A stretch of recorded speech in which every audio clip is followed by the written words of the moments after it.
الحمد لله رب العالمين والعاقبة للمتقين والصلاة والسلام على أشرف الأنبياء والمرسلين كلما ذكره الذاكرون وصل على محمد كلما غفل عن ذكره الغافلون. أعوذ بالله من الشيطان الرجيم. بسم الله الرحمن الرحيم. هو الذي يريكم البرق خوفا وطمعا وينشئ السحاب الثقال ويسبح الرعد بحمده والملائكة من خيفته ويرسل الصواعق فيصيب بها من يشاء وهم يجادلون في الله وهو شديد المحال. وہی خدا ہے، والذی وہی ہے، الذی جو وہی ہے یا وہی خدا ہے جو یریکم ارا یریکم دکھانا، جو دکھاتا ہے تم کو یا تم کو دکھلاتا ہے. البرق بجلی آ گیا نا، آگے یکاد البرق یخطف ابصارهم، برق من بجلی. وہی خدا ہے جو تمہیں بجلی دکھاتا ہے، خوفاً خوف کا سبب ہے، وطمعاً اور امید کا ذریعہ بھی ہے، خوف کا سبب بھی ہے. وَيُنْشِئُ السَّحَابَ الثِّقَالَ، نیز پانی سے بھرے بادلوں کو بلند کرتا ہے، پانی سے لبریز بادلوں کو بلند کرتا ہے. یہاں پانی سے بھرے ہوئے بوجھل بادلوں کو، بوجھل بادلوں کو اوپر اٹھاتا ہے. بوجھ سے جب چیز بھری ہوئی ہوتی ہے نا، جس چیز میں بوجھ ہوتا ہے اس کی عام طور پر فطرت یہ ہوتی ہے کہ آپ اوپر کو رکھو گے تو وہ نیچے آئے گی. آئے گی نہیں آئے گی. اللہ تجھے ایسے زمین کے اوپر ایسے چھوڑوں گا، نیچے گرے گا کہ نہیں؟ اس کو چھوڑیں گے تو پانی کا ٹنکا ہے بیچ میں ایسے لٹکا رہے گا. لیکن اللہ کی طاقت کیا ہے، وہ بادل جو بوجھ سے بھرے ہوئے ان کو بھی اوپر اٹھا کے چلا رہا ہے. پھر یہ بجلی جو نکلتی ہے، ابھی بارش کا زمانہ ہے تو ہم دیکھ رہے ہیں کہ بجلی کڑکتی ہے،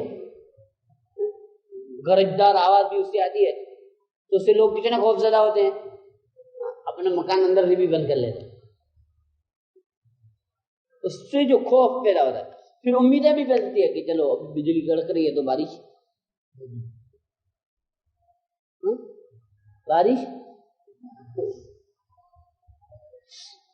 یہی بجلی خوف کا ذریعہ کیوں؟ اگر کسی پر گر جائے تو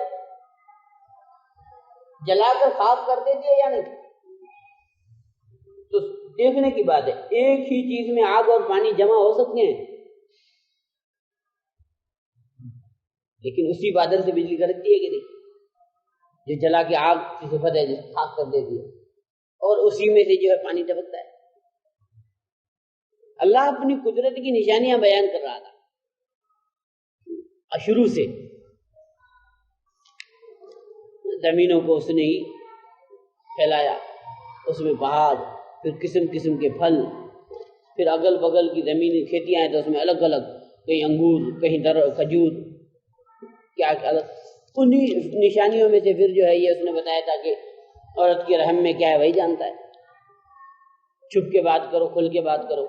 پھر اسی کے حکم سے جو ہے پوری انسانی زندگی کی اوپر جو ہے فرشتوں کی ڈیوٹی ہے. ایک فرشتہ آتا ہے، دوسرا جاتا ہے. رات والے جاتے ہیں، صبح والے آتے ہیں.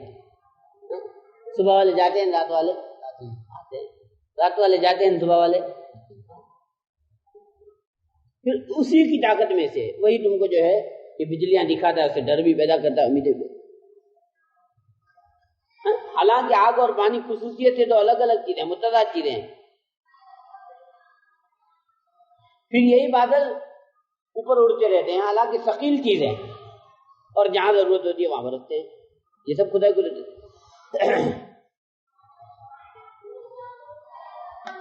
سمجھے؟ پھر اس کے بعد فرمایا یسبح الرعد بحمدہ، بجلی کی کڑک اللہ کی تعریف کرتے ہوئے اس کی تسبیح پڑھتی ہے. یسبح الرعد، اور تسبیح پڑھتی ہے رعد یعنی بجلی کی کڑک، بحمدہ اللہ کی تعریف کرتے ہوئے. والملائکۃ من خیفتہ، اور فرشتے اس کے ڈر سے تسبیح کرتے ہیں. خدا کا خوف ان کے اندر ہوتا ہے، اس کی وجہ وہ بھی جو ہے تسبیح پڑھتے ہیں. وَيُرْسِلُ الصَّوَاعِقَ، اور بھیج دیتا ہے چھوڑ دیتا ہے سوائے کا بجلی کی کڑک کو، فیصیب بھی آپس اس کو تکلیف پہنچا، جس پر چاہتا ہے بجلی گرا دیتا ہے۔ وہم یجادلون فی اللہ، یہ لوگ اللہ کے بارے میں جھگڑ رہے ہیں۔ فہو شدید المحال، حالانکہ اللہ زبردست تدبیر والا ہے۔ یہ ساری چیزیں، ساری نشانیاں دیکھ رہے ہیں، بجلی جو اللہ کی تسبیح بیان کر رہی ہے، فرشتے اللہ کی تسبیح بیان کر رہے ہیں، یہ آسمان زمین کی پیدائش، یہ ساری چیزیں دیکھنے کے باوجود اللہ کی ذات کے بارے میں جھگڑ رہے ہیں، اللہ کی قدرت کے بارے میں جھگڑ رہے ہیں۔ بات سمجھ میں آ رہی ہے؟ اب بعض مفسرین نے، امام قرطبی وغیرہ نے ایک واقعہ بھی نقل فرمایا ہے کہ آپ صلی اللہ علیہ وسلم نے ایک مشرک کو ایمان کی دعوت دی، سردار تھا ان کا، تو وہ جو ہے مذاق کرنے لگا، ہنسنے لگا اور کہنے لگا کہ تمہارا خدا چاندی کا ہے یا سونے کا ہے یا تانبے کا ہے۔ بات سمجھ میں آ رہی ہے؟ اللہ کی غیرت جوش میں آئی، اس نے جو گستاخانہ سوال کیا، گستاخانہ سوال کے نتیجے میں اس پر اللہ نے بجلی گرائی، بجلی گری اور وہ ہلاک ہو گیا۔ بات ہے، اس لیے وہ خود جو ہے اللہ کی حمد بیان کرتا ہے۔ پھر جو روایت میں حضرت کعب رضی اللہ تعالی عنہ سے مروی ہے کہ جو شخص بجلی کی کڑک کے وقت 3 دفعہ کہے سبحان من یسبح الرعد بحمدہ والملائکۃ من خیفتہ، 3 مرتبہ سبحان من یسبح الرعد بحمدہ والملائکۃ من خیفتہ، سبحان من یسبح الرعد بحمدہ والملائکۃ من خیفتہ 3 مرتبہ کہے تو انشاءاللہ وہ اس بجلی سے، کڑک سے، اس کے جلانے سے محفوظ رہے گا۔ بات سمجھ میں آئی؟ لہو دعوت الحق والذین یدعون من دونہ لا يستجيبون لهم بشيء الا كباسط كفيه الى الماء ليبلغ فاه وما هو ببالغه وما دعاء الكافرين الا في ضلال۔ اسی کو پکارنا حق ہے، لہو دعوت الحق، اسی کو پکارنا حق ہے، اسی کو پکارنا صحیح ہے۔ اور جو لوگ پکارتے ہیں اس کے علاوہ کو لا يستجيبون لهم بشيء، تو وہ ان کے کچھ بھی کام نہیں آ سکتے، یعنی کچھ بھی قبول نہیں کر سکتے، ان کی دعا کو کچھ بھی وہ نہیں سن سکتے، نہیں قبول، الا کباسط کفیہ، مگر اس شخص کی طرح کباسط کفیہ جو کھولے ہوئے ہو اپنی ہتھیلیوں کو پانی کی طرف، لیبلغ فاہ، تاکہ وہ پانی پہنچ جائے اس کے منہ تک، وما ہوا ببالغہ، حالانکہ وہ پہنچنے والا نہیں ہے، وما دعاء الکافرین الا فی ضلال، اور کافروں کی پکار محض بیکار ہوتی ہے، محض عقارت ہوتی ہے، نہیں ہے کافروں کی پکار مگر بٹکی ہوئی، اگر بیکار تو حقیقت یہی ہے کہ پکارنا، دعا مانگنا اللہ ہی سے صحیح ہے، اور اس کا صحیح طریقہ وہی ہے، سچی پکار یہی ہے کہ اللہ ہی کو پکارا جائے۔ مخلوق کو خدا بنا دینا اور ہاتھ پھیلانا، جیسے کہ وہ کفار قریش، کفار مکہ جو ہے وہ کرتے تھے، ایسا یہ فرمایا اللہ نے مثال دی، جیسے کوئی شخص پانی سے یہ امید باندھ لے کہ پانی کو پکاروں گا تو وہ جو خود بخود میرے منہ میں آ جائے گا، اور اس کو پکارنے لگے کہ وہ اس کی پیاس کو دور کر دے تو پانی دور کر دے گا، جیسے اس شخص کا پکارنا ضائع ہو جاتا ہے، بیکار ہو جاتا ہے، اسی طرح اللہ کے سوا اور کسی سے مدد مانگنا یہ اپنی دعا کو ضائع کرنے کے مترادف ہے۔ بات سمجھ میں آئی؟ وَلِلَّهِ يَسْجُدُ مَن فِي السَّمَاوَاتِ وَالْأَرْضِ طَوْعًا وَكَرْهًا وَظِلَالُهُم بِالْغُدُوِّ وَالْآصَالِ، اور اللہ ہی کو سجدہ کرتی، اللہ ہی کے لیے سجدہ کرتی ہے، جو چیزیں آسمان میں ہیں، زمین میں ہیں، خواہی نہ خواہی، چاہتے ہوئے یا نہ چاہتے ہوئے، اطاعت کے ساتھ یا زبردستی کے ساتھ، وَظِلَالُهُم بِالْغُدُوِّ وَالْآصَالِ، اور ان کے سائے صبح اور شام، ان کے سائے بھی جو ہے اللہ کے سامنے سجدہ، جتنی بھی مخلوقات ہیں، سمجھ میں آیا؟ پرندے، درخت، سورج، چاند، ستارے، یہ ساری چیزیں بھی ہیں، وہ خواہی نخواہی اللہ کو سجدہ کرنا کس کو کہتے ہیں؟ تو مفاتیح الغیب میں عبارت ہے سجود عبارت عن الانقیاد والخضوع وعدم الامتناع.